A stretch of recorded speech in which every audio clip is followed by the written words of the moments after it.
to my show, the Institutional Engagement and Accountability Tour, the IXO Show. We are here. We are live. I am your host, Don Bird. We are so happy to be here, guys. We just got off the set. We just got done the Don Bird Morning Show. We are so... I want to bring this information to you guys. I want you to be ready for everything we're talking about in the Institutional Engagement and Accountability Tour, guys. We are talking about so much. Institutions say, right? They say they care about equity. They care about access. They care about diversity. Well, here's the question. Are you funding it?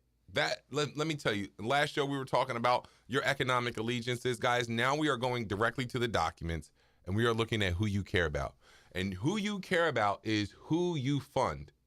I don't want to hear any more reasons about why this one didn't get funding. Who you care about is who you actually fund, who you pay. Are you hiring from the communities that you serve? Right? The University of Pennsylvania is in the middle of West Philly. Are there any members from West Philly on their board? Are there any people inside of that institution that can be connected with members of that community, organizations that represent members of that community directly? I would love to know. And not through a political office, not through Dwight Evans' office, not through Jamie Gaudier's office, not through Senator Williams' office. Do they have access is the question. Because frankly, those politicians we just named are bought and paid for by those same institutions. So they are non-factors when it comes to representation, right? Are there real doors open for careers and for capital in these institutions? I'd love to understand how that is being tracked, monitored, recorded, because that's what we're talking about. And we built this accountability triad, right? The Bridge to Life Foundation on the ground. We wrote the book, Revaluing America, guys. We have to hold the people with the economic resource accountable, all right? And then we have this show, the Accountability Tour, right? Because we need real answers. We need to get real answers, because if you're not showing up for communities, how are people ever supposed to move from struggle to access and from paycheck to capital? That's where I am in my career, my business. I'm in my last 1% season. How am I going to move from where I am to a capital producing engine? We are looking to figure this out, guys. I'm not here to beg for meetings. I'm here because institutions need me. I've sat in the rooms and I know what's missing, and I've built the model to fix it. I am the bridge between the community they want credibility with and the execution that they can't figure out. Now, some of these institutions may not get it right away, but the ones that do will see that I am the future of institutional stewardship. So we talked a little bit about this accountability triad, guys. I want you to really lock in here, guys. We got the Bridge to Life Foundation. That's our ground game. It's community facing. We're going to have direct programs in literacy, investment, workforce, reentry, financial education. All right. We're not just out here lobbing in flamethrowers. We're building solutions, guys. We're doing the work at the ground level. We got Revaluing America. We wrote the book, guys. This is our thought leadership book right here. You see how thick that book is? We are coming to talk about real issues. We need to reframe and rediscuss, re-emerge the conversation about the imbalance, right? Where capital is protected, but execution on their strategic plan for their community, for the residents, for the students, for the faculty, for the institution, often neglected. Labor is undervalued. And this book, well, it's our thought leadership. It's our intellectual manifesto, our high ground, and the framework in how we rebuild America based on contribution and value add. And then we have the institutional engagement accountability tour, right? We are going to get visible. I'm on live TV right now, international live TV. If you are tuned into my channel, guys, we're going to put pressure and visibility on this topic, all right? We're going to have calls and meetings and video documentation of what we're talking about right here. This is where accountability is going to meet execution. We're going to be doing real-time engagement, guys, with institutions, universities, nonprofits, corporations, municipalities. We're going to be firm but professional, all right? We want accountability without hostility. We want accountability, right? And we want to do that by driving visibility and creating leverage, opening the dialogue, and position BirdBrand as both not only a watchdog, but also a partner for solutions. All right. So that's what we're talking about, guys. That's what we're talking about. For 20 years, I worked in the outsourced chief investment officer business, in the endowment business, in the investment business for institutions. I sat in those rooms. I know what gets said and I know what doesn't get said. And today we are going to be calling on those institutions directly because they don't just manage money. They set the tone for capital, labor, and policy and community in America. The question is, are they ready to have a real conversation? Institutions love to make statements about how they care about equity, how they care about diversity and community. But the real question is, are they funding it? Are they hiring from the communities they claim to serve? And are they actually creating access to capital? So that's what we're talking about today, guys. And I want that to be something that we really do look into and start to ask the question. Right? Because here's the theme of today's show. Every one has ideas, guys. Everybody has ideas. And some people have some really good ideas. A lot of black inventors had a lot of good ideas, but guess what? They didn't have capital and freedom to produce, so they didn't get credit for their invention. That's how it works. The man with the capital and the pen gets to write and say who did what, and gets to get residuals, and gets to get legal protections for their invention. So we have to understand these dynamic. We have to actively fight against it, right? Without capital, ideas simply die. That can't be our life and our legacy, guys. We need to demand and want more than that, right? Why everyday Americans cannot get capital is beyond me, especially entrepreneurs, right? Banks, foundations, endowments is how they gatekeep. This is how they gatekeep, guys. I'm learning it right now. You're seeing it when you need more money. How do you get more money? When you need a certain amount of money, you can't get to it.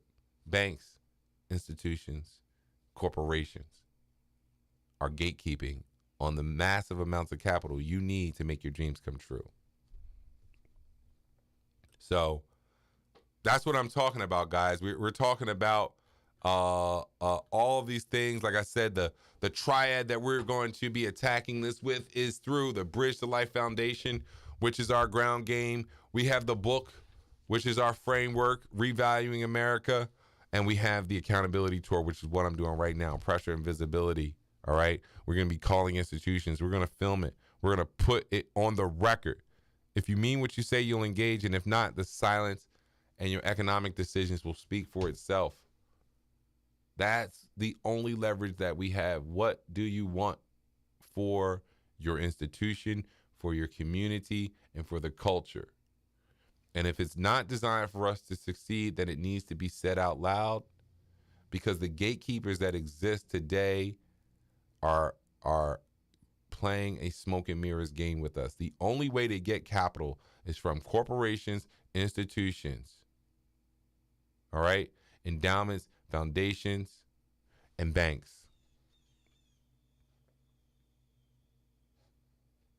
So this is the disconnect that we're going to deal with, because I'm going to tell you this.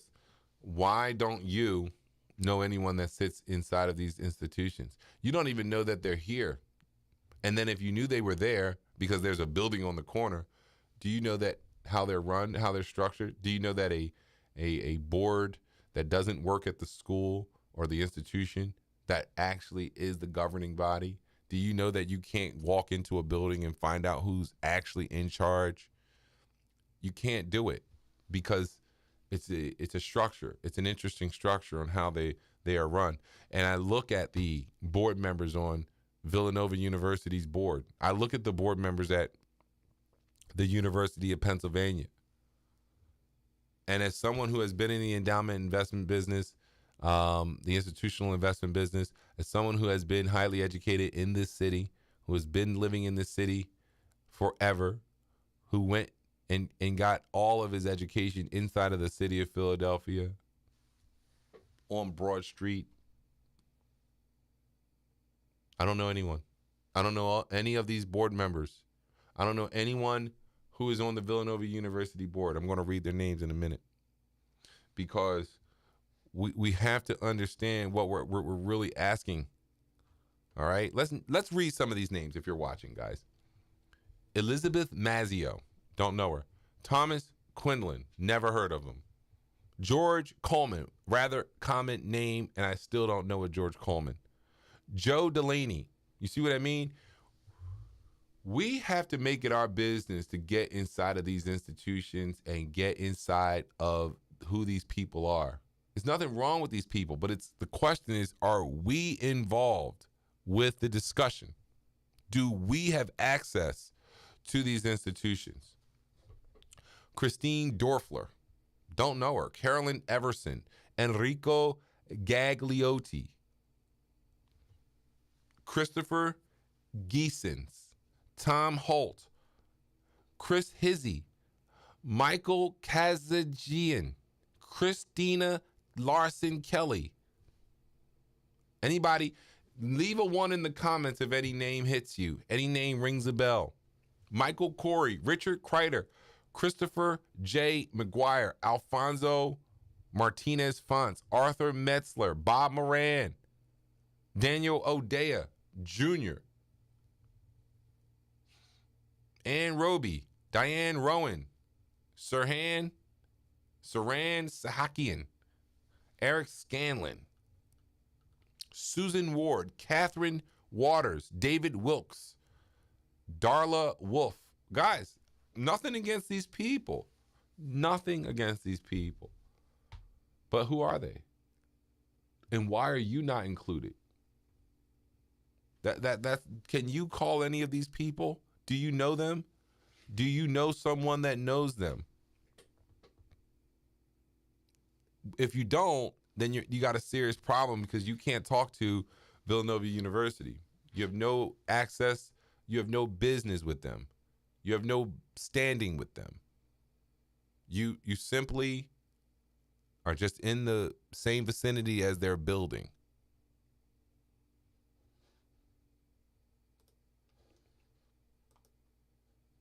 And we have to understand that. And we're here to work that out on this show.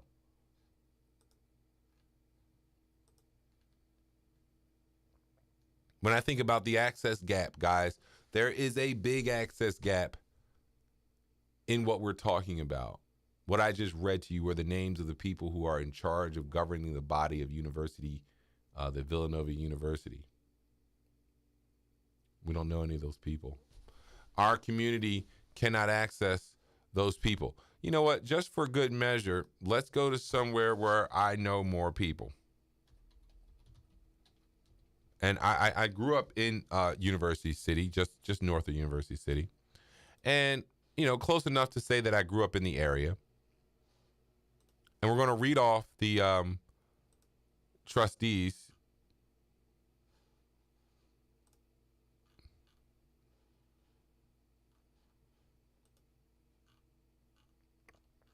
Lots of them, right? This is Villanova. But we're going to read these names and see if we come across any name that we know. Haider Ahmad, Laura Alber, Michael Barrett, Brett Barth, David Blitzer, Allison Brady, William P. Carey II, James Dinan, Alberto Duran, Alp Ursel, David Ertel, Christopher H. Franklin, Alex Haitis, Wendy Holman, George Hong Choi, Asagi Imisogi, Kevin Johnson,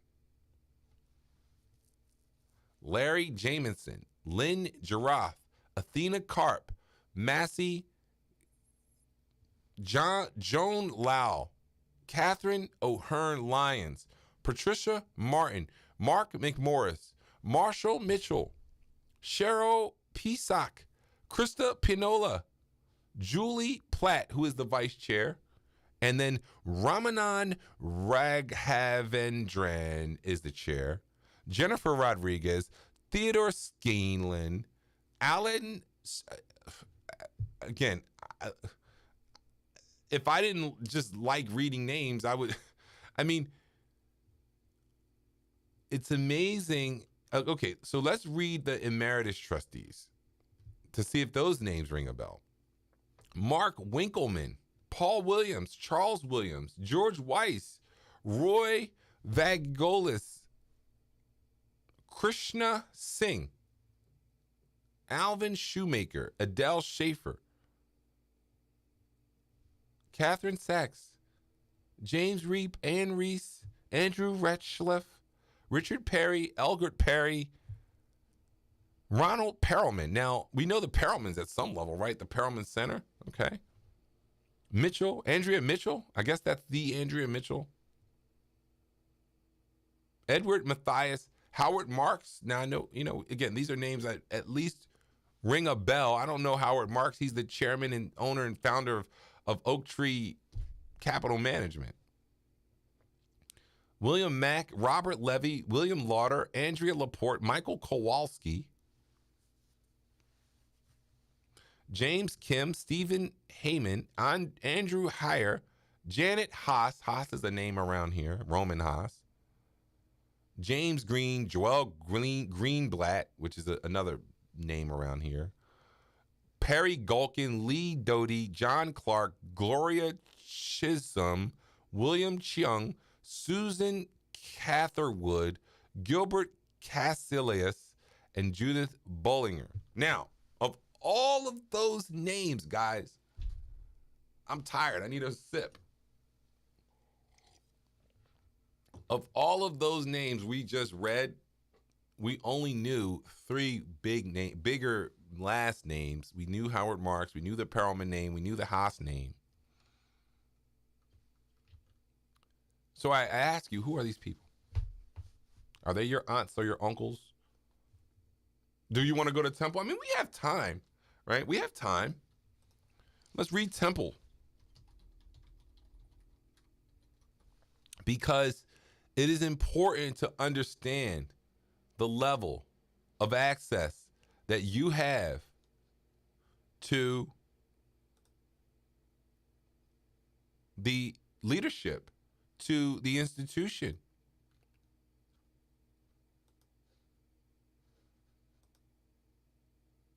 Now, Temple University's Board of Trustees comprises of 36 voting members. We should know somebody on there, right? 24 of whom are elected and 12 of whom are appointed by officials of the Commonwealth of Pennsylvania.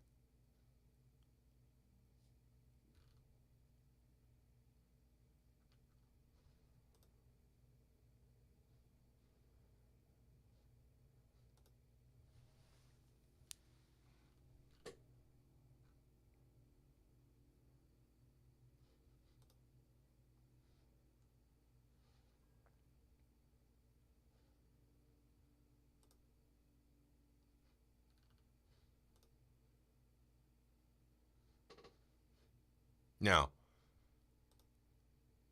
oh, here we are. Let's read these names. Because do we know the trustees at Temple University, my alma mater? All right. Christopher Barnett. Younger guy. Leonard Barak, or Barrick. Patrick Brown. Stephen Charles. Alan Cohen. Joseph Corradino. Nelson Diaz. That was the guy who ran for, he's a lawyer. Faye Dunbar. Patrick Eating. Judith Felgosi. Lon Greenberg. Now, I saw that name somewhere else. Tamron Hall. Tamron Hall. We know Tamron Hall. Now, again, she's on the board because she became famous, and it's great to have someone like Tamron Hall on your board. Kellen Hodges. Marina Katz. Drew Katz. Susanna Lax. Patricia Larkin. Amy Laraveri. Solomon Liu. Joseph Marshall III. Anthony McIntyre. Leslie Ann Miller. Mitchell Morgan. Chair. Leon Mulder. Brett Perkins. Pedro Ramos, who is the CEO of the Philadelphia Foundation. Michael Reed. Philip Richards. Charles Ryan. Jane Scassetti. Kenneth Scott. Laura Sparks. Robert Taylor. Christine Tartaglione. Tiffany Wilson.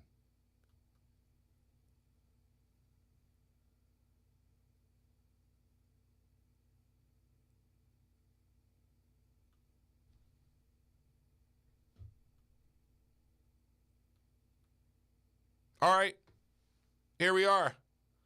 Did you find any names you knew? We just went to the 3 biggest universities in our area, and I didn't find any names that jumped off the list to me. Who there represents me? Who speaks to the biggest and largest institutions in the area for me at my alma mater?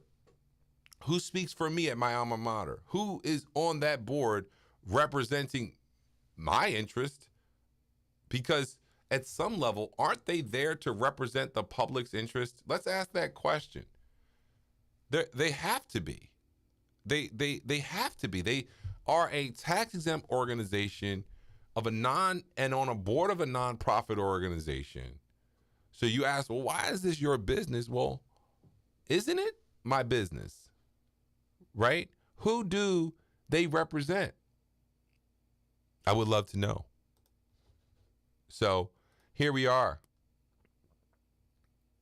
The real lesson here is power equals access, guys. Institutions operate as if they're community anchors, but most community members can't even get them on the phone. DE&I initiatives or community outreach they don't fix that barrier, guys. The real divide isn't money, it's access. It's who do you know? Who will take your call? That is where power lives. We have to understand it that way, right? We just have to think about it from that perspective. Most people don't know what an endowment is. The 3 schools I mentioned, you wouldn't even consider how much money they actually have. Doesn't matter. Doesn't matter to you, right? You wouldn't know the difference between a foundation, a public charity, public foundation, or a private foundation, or a donor-advised fund. And most people don't realize the vast wealth that is sitting inside institutions in their own neighborhood. The vast hidden wealth sitting right in your community. And ignorance, and that level of ignorance is what keeps communities disempowered. If you don't even know the thing exists, you have no reason and no wherewithal to demand accountability from it. So most people don't know institutions exist, but they control billions of dollars and shape your community every single day. All right. So the reason why we're doing this show is to be a bridge. Education is the bridge. It's not a nice to have, right? That's what we have to understand. And that's what we're talking about, guys. I'm an interpreter. My community roots are strong. I know what it's like to not know. My institutional fluency. I have credibility. I know how these things work. We're talking about it. Listen to me. And I can translate to you what they're saying when they talk back to me or to us. Right? So that's what I want to, really get to, guys. And then when I think about what the IXO is a way for us to take everything I already said and really transform it into something actionable, something that's beneficial to us, right? The IXO exists to make institutions accountable for access. That's what we're doing. It's an execution office, but it's making them accountable for access, not just opening doors for insiders, but ensuring that communities have clear lines into leadership and to decision making, right? I am the IXO, and I am the bridge that translates between the two worlds. Basically, look, this is it, guys. The real question is, if these institutions claim to serve the community, then why is it so hard for the community to reach them? That is the access gap, and that is why we built this show, guys. The accountability triad is simple. Serve the community, set the framework, and apply the pressure. Institutions can no longer hide behind promises. They will either engage or reveal themselves. Either way, we will be here building bridges, guys. Like, comment, or subscribe if you felt this show was impactful to you guys. Hop in on the landing page. Hop to the website at birdbrand.net, guys. Tomorrow, we're going to go deeper into boards, into access, into why proximity to capital is the privilege, guys. We've forgotten how to define the privilege, but proximity to capital is privilege. I'm Don Bird. I'm your host. The Institutional Engagement and Accountability Tour and the IXO Show. Guys, we are right here for you. I am looking forward to tomorrow, guys. We're going to be talking about so much more. And I hope you have a great night. Go touch some grass. Go enjoy your time with the family and get a good